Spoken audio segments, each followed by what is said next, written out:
केवळ महानगरांचा विकास म्हणजे राज्याचा सर्वांगीण विकास नाही.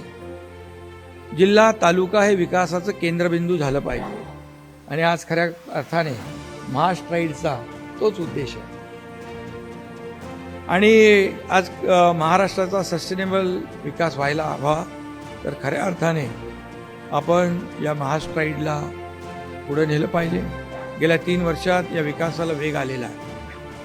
त्या वेगाला आज महास्ट्राईडचं आणखी एक इंजिन लागलं असं म्हणू का?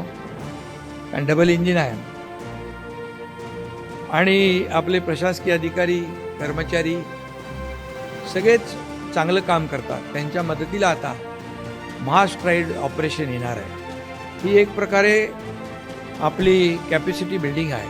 आपल्या जिल्ह्यांना सक्षम, संलग्न आणि उत्तरदायी बनवणारी ही यंत्रणा साबित होऊ शकते. आणि यातून जिल्हा स्तरावर प्रशासकीय यंत्रणांचे सक्षमीकरण तर होईल. सर्व सरकारी सेवा डिजिटल आणि रिस्पॉन्सिबलही होतील. यातून गावांच्या, तालुक्यांच्या, जिल्ह्यांच्या विकासाला देखील चालना मिळेल.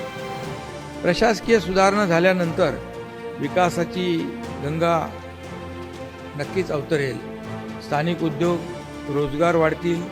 आर्थिक असमानता जी आहे ती कमी होईल. पण काही जिल्हे आपले थोडे मागे आहेत. या महास्ट्राईडमुळे एका लेवलला येतील, मेनस्ट्रीमला येतील.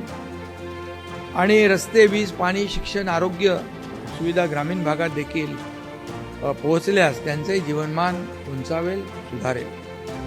गावामधली स्थलांतरं थांबतील. तिथल्या त्याला रोजगार मिळाला तर कशाला तो शहरामध्ये जाईल.